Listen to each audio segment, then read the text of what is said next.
जय हिंद। इस छोटे से डेमो क्लास में आपका स्वागत है। मैं ज्ञान सिंह आप लोगों के लिए बहुत अच्छा टॉपिक लेकर आया हूँ, कूलॉम्स लॉ। उसको हम बेहतर तरीके से समझेंगे। कूलॉम्स लॉ को समझने से पहले सबसे पहले हम देखेंगे कि कूलॉम्स लॉ किस प्रकार के चार्ज पे अप्लाइड है। तो Coulomb's law electrostatic force between two rest charge, मतलब कूलॉम्स लॉ को एक्सप्लेन करता है इलेक्ट्रोस्टैटिक फोर्स, स्थिर विद्युत की बल। स्थिर विद्युत की बल दो रेस्ट चार्ज के बिटवीन लगता है, दो रेस्ट चार्ज के बिटवीन लगता है। ये सबसे पहले हम क्या करते हैं, दो आवेश ले लेते हैं कि इसका नाम है Q1 और दूसरा आवेश एक है Q2। दूसरा आवेश Q2 है, इसको देखेंगे।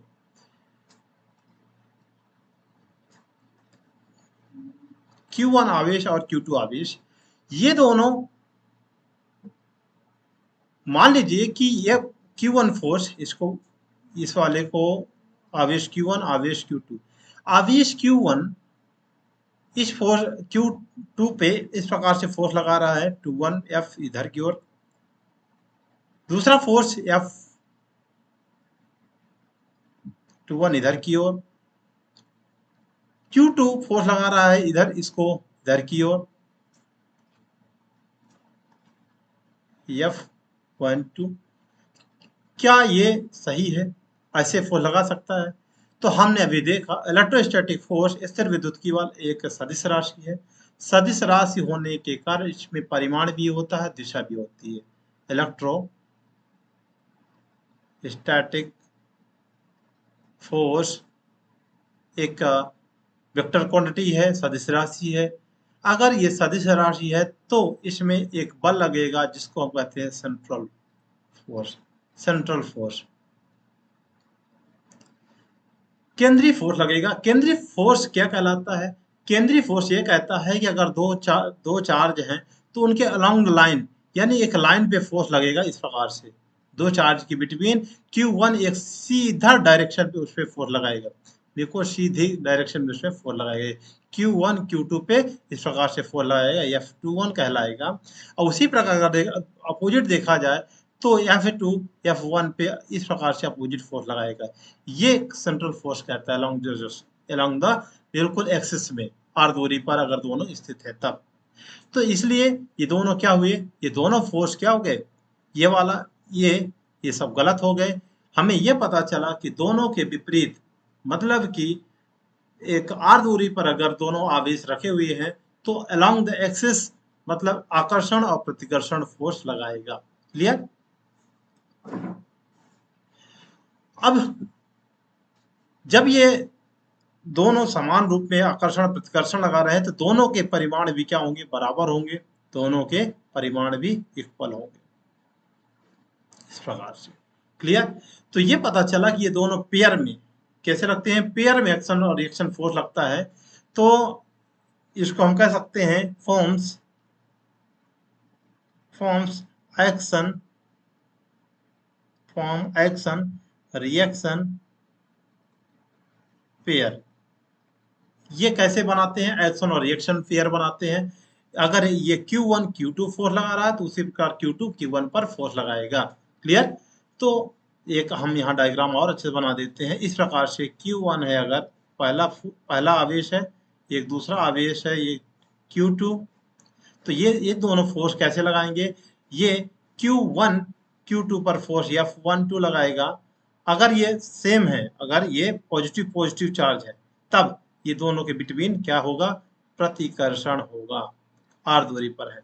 अगर ये विपरीत आवेश इनमें हो जाए तब, अगर इनमें विपरीत आवेश प्लस और माइनस है, ये दोनों अगर आर दूरी पर रखे हुए हैं तो ये क्या करेंगे, आकर्षण, ये दोनों आकर्षित करेंगे, आपस में एक दूसरे की ओर आकर्षित करेंगे। तो यहाँ पास हम Q1 और Q2 Q1 ये दोनों आवेश अलग अलग हैं, तो भी इसमें फोर्स लगने वाला force F1 equal to minus F21 vector. ठीक है, ये पता चला कि ये दोनों कैसे एक्शन रिएक्शन एक पेयर बनाते हैं, जोड़ा बनाते हैं। दूसरी बात यह है कि इनको हम प्रूव नहीं कर सकते। बी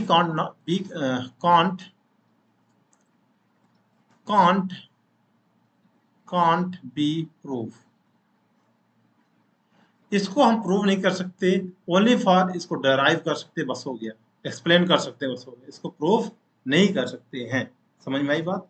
तो दोनों समझ में आया, आर दूरी पर है दोनों। अगर ये दोनों फोर्स लग रहे हैं ना, अगर आप लग रहे हैं तो फॉलो इनवर्स, फॉलो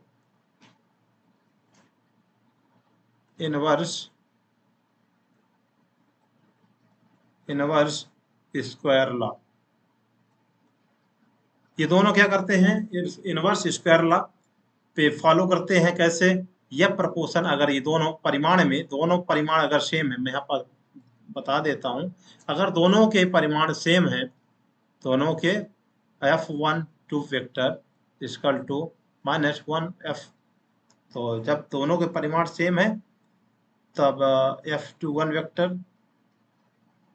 तो ये क्या होगा, इनवर्स स्क्वायर कहने का मतलब दोनों 1/r² होंगे, दोनों r² होगी। और दूसरी बात है F12 vector equal to F, यहाँ पास हम लिख देते हैं इसको,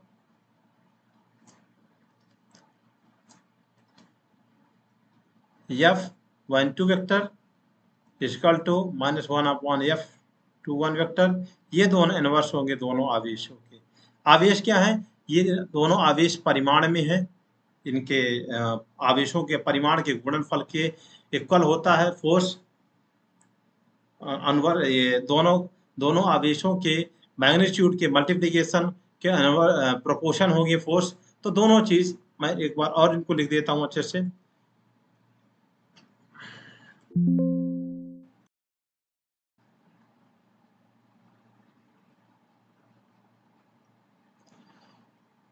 होता क्या है कि दोनों अगर आवेश हैं, दोनों आवेश अगर एक्शन और रिएक्शन कर रहे हैं, तो दोनों एक्शन और रिएक्शन में लगने वाले जो फोर्स हैं F12, ये दोनों ये क्या होंगे, ये दोनों न्यूटन के जो गति का तृतीय नियम है उस पर फॉलो करेंगे। ये दोनों एक्शन और रिएक्शन, यानी आकर्षण और प्रतिकर्षण, इनमें दोनों में लगता है। तो इस पे लगने वाला जो फोर्स होगा, इनके दोनों का परिमाण हम मान ले अगर F है, तो F proportion to Q1 Q2 हो जाएगा, और दोनों का फोर्सों का क्या हो जाएगा, इस फोर्स का इनवर्स प्रोपोर्शन होगा। तो अब दोनों को अगर हम मिलाते हैं तो यहाँ पास क्या हो जाएगा, K Q1 Q2 upon r² हो जाएगा। यहाँ पास जो K है, ये K एक कांस्टेंट वैल्यू है जिसका मान है 1/4 ε0। इसको हम कहते हैं 9 × 10⁻⁹ और न्यूटन इसका जो मात्रक होता है, न्यूटन मीटर स्क्वायर प्रति कूलम स्क्वायर होता है। यहाँ पास ε0 है, ये परमिटिविटी ऑफ फ्री स्पेस है। यहाँ ये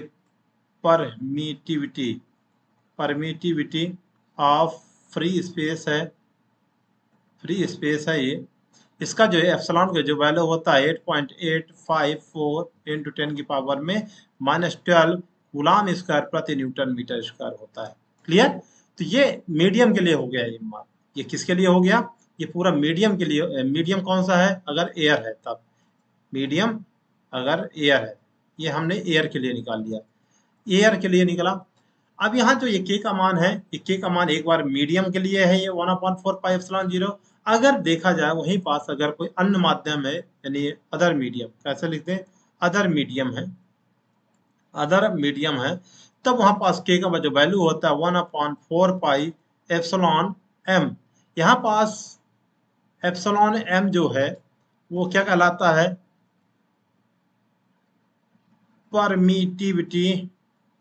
परमिटिविटी ऑफ मीडियम। ये मीडियम का है। ये जो परमिटिविटी ऑफ मीडियम है, एक्चुअली इसको देखा जाए तो इसका जो वैल्यू है डिफरेंट टाइप्स के होते हैं।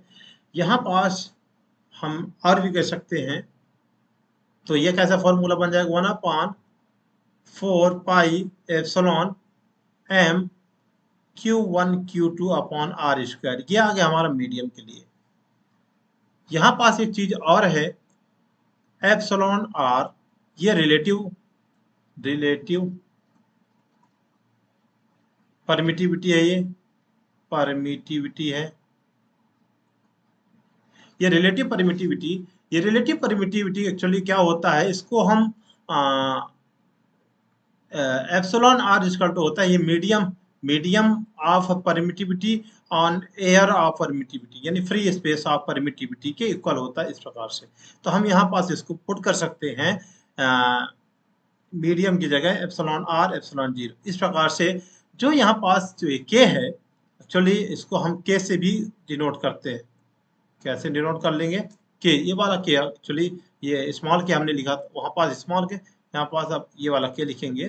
तो यहाँ पास ये के भी को हम के जो हमारा डाइलेक्ट्रिक कांस्टेंट है, ये के डाइलेक्ट्रिक कांस्टेंट है, इसको ये समझिएगा। तो ये किसके बराबर होता है, रिलेटिव परमिटिविटी के बराबर होता है।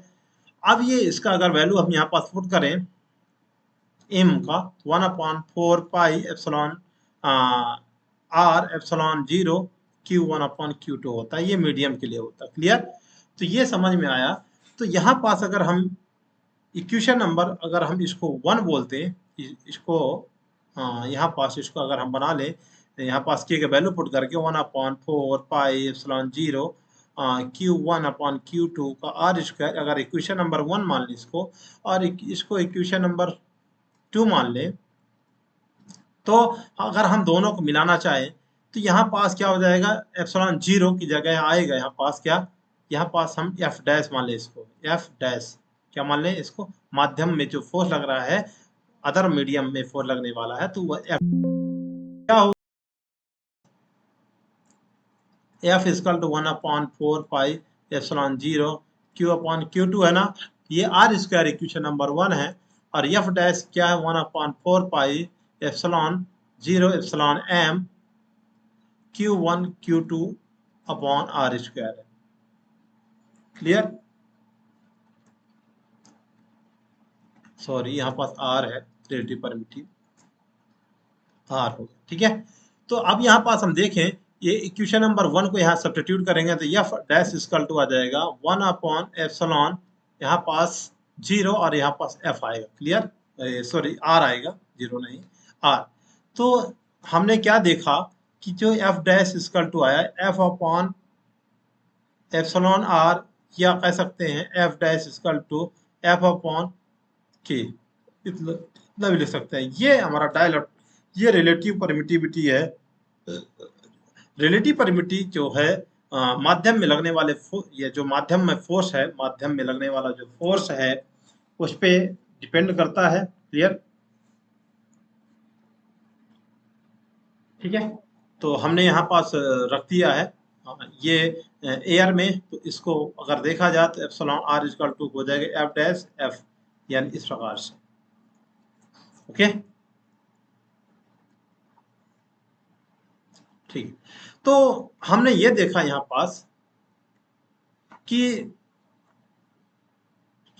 force between 2 point charge directly proportion to product of their charge of inverse proportion to the distance, यानी जो फोर्स होता है वो क्या होता है कि दोनों आवेश के परिमाण, दोनों आवेशों के परिमाण जो पॉइंट चार्ज है, पॉइंट आवेश है, दोनों चार्ज की डायरेक्शन प्रोपोर्शन होता है प्रोडक्ट, इनका क्या होता है, प्रोडक्ट यानी परिमाण, और दोनों के बीच की दूरी के व्युत्क्रमानुपाती होता है। इन दोनों को अगर हम ऐड कर दिया जाए, inverse Q1/Q2 upon R square होगा। तो एफ इक्वल टू Q, यहाँ पास के कांस्टेंट आ जाए, Q1 Q2 upon R square. तो हमने ये देखा कि इस प्रकार से ये हमारा कूलॉम का नियम बन गया, Q1 Q2 upon R square, ये बनता है इस प्रकार से। तो दूसरी बात है कि यहाँ पास जो मैंने लिखा कि ये क्या है, कांट बी प्रूफ है, फॉलो द इनवर्स स्क्वायर। अगर ये अनंत में है, अगर ये अनंत में है, इसका लॉन्ग रेंज होगा, क्या होगा, ये लॉन्ग रेंज, अगर ये इनवर्स व्युत्क्रम है, अगर ये दूरी इसकी देखिए, अगर इसकी दूरी इनवर्स है ना, तो लगने वाला फोर्स अनंत होगा, बहुत ज्यादा होगा। तो दूसरी बात और है, ये क्या कहलाता है, इन्फिनिटी हो जाती है। लॉन्ग रेंज हो जाता है इसका, लॉन्ग रेंज बन जाता है, ठीक है ना, लॉन्ग रेंज बन जाता है। जब लॉन्ग रेंज बन जाएगा अनंत में तो ये कंजर्वेशन होगा, कंजर्वेटिव होगा, ठीक है। तो इस प्रकार से हमने देखा कि कूलाम को नियम को हम अलग तरीके से पढ़ा हमने। सबसे पहले दोनों फोर्स, जो दोनों आवेश हैं, दोनों में आकर्षण और प्रतिकर्षण हुआ, आकर्षण और प्रतिकर्षण हुआ। जब आकर्षण और प्रतिकर्षण हुआ तो दोनों के परिमाण, जो लगने वाले जो फोर्स है उनकी जो परिमाण है, उनकी मैग्नीट्यूड है, वो दोनों इक्वल हो गए, एक पेयर बना लिया। जब पेयर बनाया तो इसमें न्यूटन के तृतीय नियम के अनुसार F = 1/2। तो हमने इसको डिटेल से बढ़िया से देख लिया। तो इस वीडियो में बस इतना ही। So thank you.